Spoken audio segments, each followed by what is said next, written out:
శ్రీ గురుభ్యో నమః. ధనుసు రాశి జాతకులకి 2025 జూన్ 1వ తేదీ ఆదివారంతో ప్రారంభమై 10వ తేదీ మంగళవారంతో అంతమయ్యేటువంటి జూన్ నెల మొదటి 10 రోజులలో ఫలితాలు, సూచనలు, సలహాల్లో క్లుప్తంగా 3 పాయింట్లలో తెలియజేయబోతున్నాను. ఇక చిన్న గమనిక. జూన్ 7వ తేదీ నుంచి జూలై 28వ తేదీ వరకు, జూన్ 7 నుంచి జూలై 28వ తేదీ వరకు ధనుస్సు రాశికి 9వ స్థానంలో, దాన్ని నవమ స్థానము, పితృస్థానము, భాగ్యస్థానము, అదృష్ట స్థానము, తండ్రి స్థానము అంటారు. ఆ స్థానంలో కుజుడు, కేతువు 2 గ్రహాల యొక్క సంఘర్షణ ఉంటుంది. దాన్ని జ్యోతిష పరిభాషలో పిశాచ యోగము అంటారు. పిశాచ యోగం అనగానే మీరేం కంగారు పడద్దు. భూతాలు, ప్రేతాలు, పిశాచాలు మాత్రం అనుకోవద్దు. ఇదొక అదృశ్యమైనటువంటి అవయోగము. అదృశ్య అవయోగము. దృశ్యము అంటే కంటికి కనబడేది, అదృశ్యం అంటే కంటికి కనబడదు. ఏదైనా చిన్నపాటి అవయోగం వచ్చిందంటే సడన్గా వచ్చేస్తుంది. దానివల్ల కొంత మనకు సమస్యలు, వ్యతిరేకతలు ఉంటుంటాయి. కనుక ఈ 2 నెలలు అనేక విషయాల్లో కొంచెం జాగ్రత్తలు తీసుకోవాలి.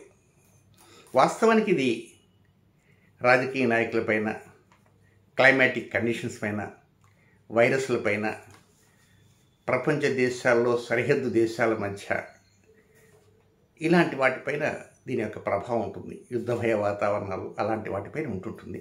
అయినప్పటికీ కూడా మన పాటికి మనం కూడా కొంతవరకు జాగ్రత్తలు తీసుకోవాలి. తండ్రితో విభేదాలకు వెళ్ళకూడదు. తండ్రితో కాదు, తండ్రి వర్గీయులతో, చిన్నాన్న, పెదనాన్న ఇలాంటి వాళ్ళతో కూడా కొంచెం అంటీ ముట్టనట్లుగా అనవసర కలహాలు వెళ్ళకూడదు. ఇక 2వ పాయింట్, జూలై మొదటి వారంలో బెంగళూరు సిటీలో నేను కేవలం ఓన్లీ 2 డేస్ మాత్రమే ఉంటాను. బెంగళూరు నుంచి నా కోసం ఎవరైనా హైదరాబాద్ రావాలంటే నాతో మాట్లాడే 30 గంటల సమయానికి వాళ్ళు 3 రోజులు వెచ్చించాల్సి వస్తుంది. రావటం, పోవటం, హైదరాబాద్ ట్రాఫిక్, ఇదంతా చాలా ఇబ్బంది పడుతున్నారు. అందువల్ల వారి కోసంగా ఎంతోమంది అడిగారు. వారి కోసంగా నేను అక్కడికి బెంగళూరు ఓన్లీ 2 డేస్ ఉంటాను. ఒక 10 నుంచి 11 అపాయింట్మెంట్లు మాత్రమే ఇస్తాను. మనకి ఎవరికైతే అపాయింట్మెంట్ కావాలనుకుంటారో వారు సంప్రదించవచ్చు. Phone number 9348632385. ఇక పాయింట్లకు వద్దాం. ధనుస్సు రాశి జాతకులకి 1వ తేదీ ఉదయం నుంచి 4వ తేదీ ఉదయం 7:36 వరకు ఉండేటువంటి సమయం అంతా కూడా ఇది కొంచెం అనీజీగా ఉంటుంది. ఏదో పోగొట్టుకున్నామేమోనే అనేటువంటి బాధ కొద్దిగా ఉంటుంటుంది. తండ్రితో కూడా కొంచెం ముభావంగా ఉండేవారు ఉంటారు. తండ్రికి ఎదురు చెప్పాలనే ఆలోచనతో ఉండేవారు ఉంటారు. ఆ ఎదురు చెప్పటం అలాంటి వద్దు. కొంత ముభావంగా ఉన్నప్పటికీ కూడా కొంత పెదవుల పైన చిరునవ్వు చిందిస్తూ ఉంటే కొంచెం అనుకూలంగా ఉంటుంది. 1వ తేదీ కంప్లీట్గా అనుకూలమైన సమయం కాదు. దీన్నే అష్టమచంద్ర దోష సమయం కూడా ఉంటుంది 1వ తేదీ. కనుక 1వ తేదీ కొంత వేగంగా డ్రైవ్ చేయవద్దు.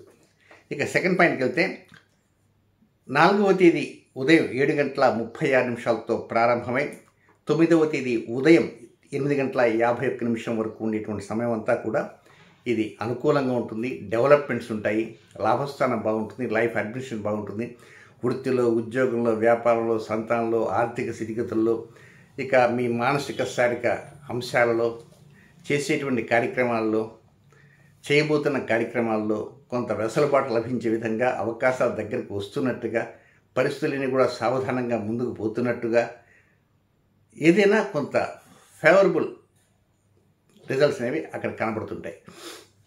లబ్ధి బాగా ఉంటుంది. బట్ షేర్ మార్కెట్కి మాత్రం కొంచెం దూరంగా ఉండడానికి ప్రయత్నం చేయండి. జూద సంబంధం క్రీడలకి చాలా దూరంగా ఉండాలి.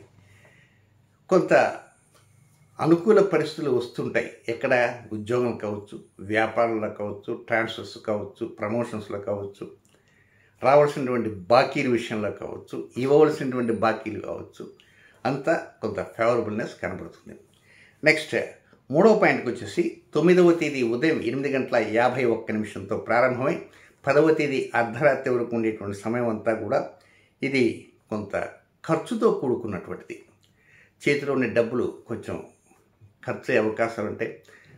కేవలం డబ్బే కాదండి, సమయం కూడా వృధా అయిపోతుంటుంది. ఏదో ఒక గంట సేపట్లో పని అయిపోతుందంటే దానికోసంగా మీరు 4-5 గంటలు వెచ్చించాల్సిన అవసరం ఉంటుంది.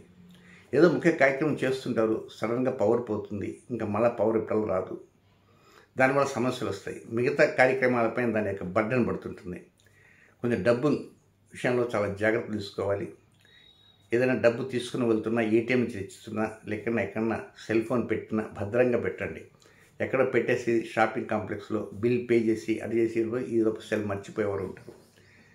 ఇక షేర్ మార్కెట్ అలాంటి వాటికి చాలా దూరంగా ఉండండి. జూద సంబంధ కేళ్ళకి అత్యంత దూరంగా ఉండాల్సిన అవసరం ఎంతైనా ఉంది.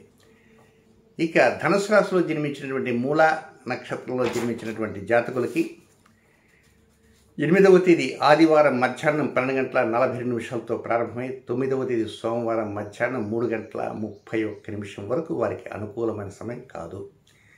వ్యతిరేకంగా సమయం ఉంటుంది. కొత్త కార్యక్రమాలకి మొగ్గు చూపరాదు. రొటీన్ కార్యక్రమం మాత్రం చక్కగా చేసుకోవచ్చు.